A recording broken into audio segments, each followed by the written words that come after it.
Stack it up day to day, young nigga, you know you gotta go get it. Oh, you know, just beautiful riding weather. Ignore those blankets on the fence. Okay, you can't tell, but it is storming outside. Now, I've participated in almost every single action sport, but BMX specifically seems to have more kind of tedious inconveniences, things that really fucking annoy you. So I thought it'd be entertaining to make a list of 5 things that BMX riders hate. And as I was making this list, I realized there are a ton of things that I get annoyed with, BMX specifically, that doesn't necessarily apply that much to the other sports, but we'll talk about that. So if you would like to see a part 2, make sure you hit that like button and comment down below things that annoy you, because I know you've got plenty. Anyway, what's going on, guys? My name is Grayson Roberts. If you're new to the channel, make sure you hit that subscribe button. I make videos like this. I try to think outside the box within the BMX realm and make different content. Other than that, I just make, you know, the cliche vlogs. I roast your guys' bikes. Speaking of that, for the bike roast series, I've been getting, of course, you know, just like forever,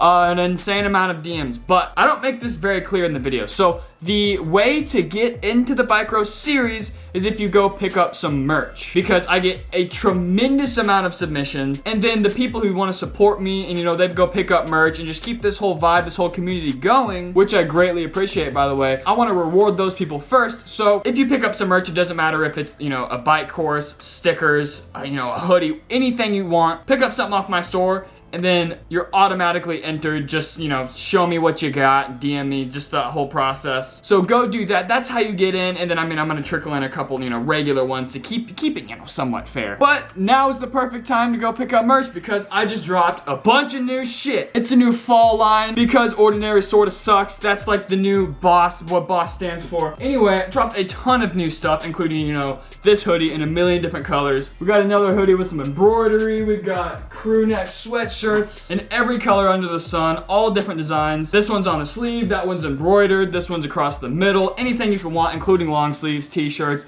beanies, hats, all sorts of stuff. So make sure you click the link in the description, go pick up some merch, that way you're entered into the bike roast. But with that out of the way, welcome to 5 things that I fucking hate. The number 1 on the list, and this isn't any specific order because there's maybe 15 things I can think of right now, but like I said, if you want to see a part 2, let me know in the comments below and hit that like button so I know. But the number 1 that I have on the list is flat tires.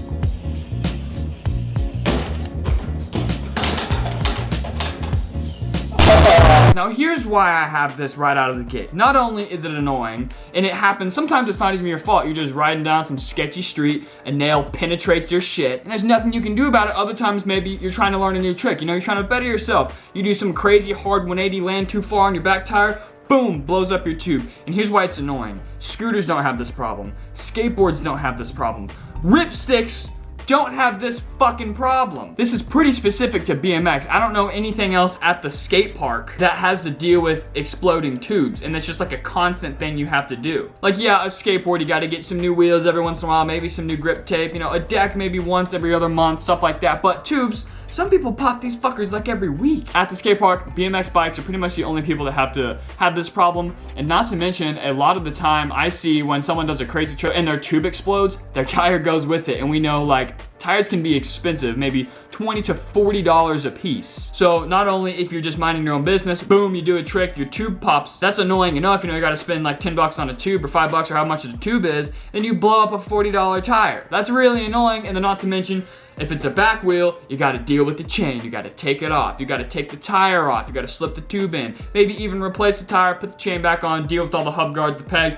It's a hassle, and I hate when it happens. Moving on, we have busy skate parks, specifically with scooter kids. Now, why I say scooter kids is because they're all over the place. They can go fast. They're more in control than the little kids on the skateboards. And they're oblivious to anything that's going on. And usually the kids are on the scooters, whether they don't have the strength for a bike or the skill for a skateboard. So they're on the scooter and they're going all over the place. It's pretty easy to just bounce from point A to point B. And why is this kind of more specific to BMX? Because BMX bikes, depending on your your style, especially to me, I like to go Mach fucking 12 across the skate park, take over the whole thing. That's just what, you know, go fast, eat ass. And I know a lot of other people who, like, you know, have that style. Even if you don't, you know, bikes take up a lot of room. So if there's oblivious kids on scooters or skateboards or bikes, it could be anything, constantly getting in your way versus a skateboarder who can kind of mind his own business, stay in his own place. But a bike, it's much bigger, it's much harder to do that. You're rolling 8 times as fast. So scooter kids at the skate park, or it's just busy skate parks in general, affect BMX riders a lot more than skateboarders. And then even though, we're just doing our thing,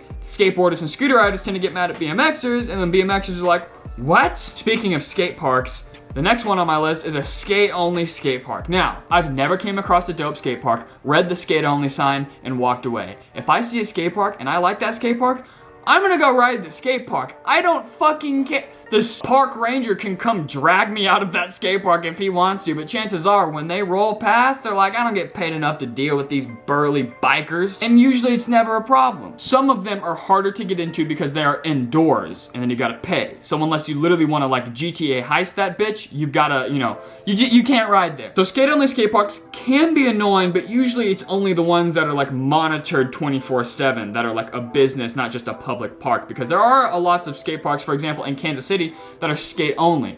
And I've seen, the rangers, the cops, people and skaters there, and they don't care because it's ridiculous. But sometimes it is an inconvenience, and I do see people getting kicked out. And I'm kind of exaggerating by the whole dragging me out thing. If someone is doing their job and respectfully asks me to leave, I'm gonna leave. I don't care. I'm not gonna take offense to it, but it is kind of annoying when it happens when it really shouldn't in the first place. The next one is forgetting wax. Whether you drive 2 hours to a skate park, whether you show up to a skate park, or you're just out riding street, you find a perfect setup, you're like, yo, let's ride this, let's have a dope session. You open your bag, shit! No wax. That's the worst because I'm always guilty of that. I keep wax in my car, but usually it only happens when I'm out riding street. So I'm out riding street, trying to film, trying to get a video done, trying to do some dope tricks. You pull up to a ledge and it slides worse than your grandma down a stripper pole. Nothing's worse than killing the vibe of finding a dope spot or having a sick session and then not having wax. And I'm always guilty of that. And then when I do have wax in my car, like I said, I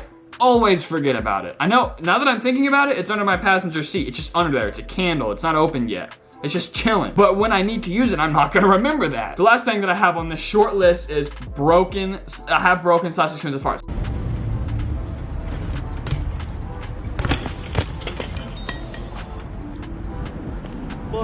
BMX riders, one thing that I've noticed is, unless they're pro or unless they've got some sort of hookup, they're constantly breaking parts. That's just the nature of it. Whether you're learning, whether you're actually shredding, or you're just crashing.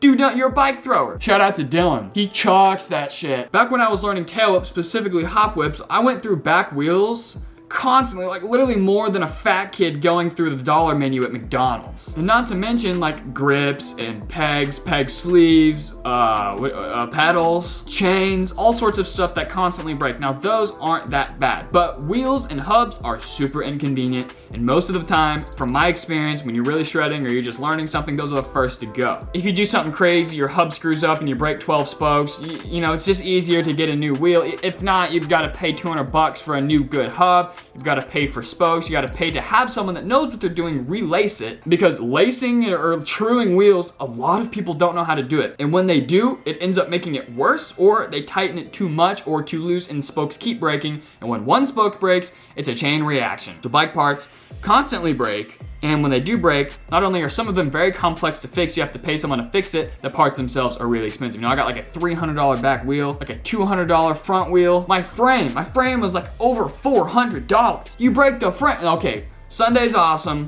Thank you for hooking me up with the bike. Plus some of the Sunday frames and a lot of the Odyssey and Sunday parts come with a lifetime warranty. So, hey, yo, go check them out. But if it wasn't for that, it would be a constant battle of, okay, yo, just got a paycheck. Broke a part. Shit, there goes the paycheck. Super expensive, and just the nature of it, things are gonna break. It happens. Some people get angry when parts break, but that's, what'd you think you signed up for? It's not fucking tap dancing. You're sending a piece of machinery down 12 stairs all day what do you think? Anyway, so I just kind of thought of this because we all know that one friend. We all know that one guy that goes to the skate park. This is a bonus one. Let me know in the comments down below what beefs you have with just annoyances with BMX, because I'm curious. I want to make a part 2, a part 3. I've got a lot that I could think of, but this is kind of fun to talk about, I guess. It's relatable. We're all in this together. Anyway, the bonus one is that kid that shows up to the skate park and is like, oh yeah, I haven't rode in like 6 months, you know, oh, I'm rusty, I don't ride anymore, I stopped riding. Then they get on their bike and they say all that shit just so they could go do a 360 double whip or so they can do some crazy trick.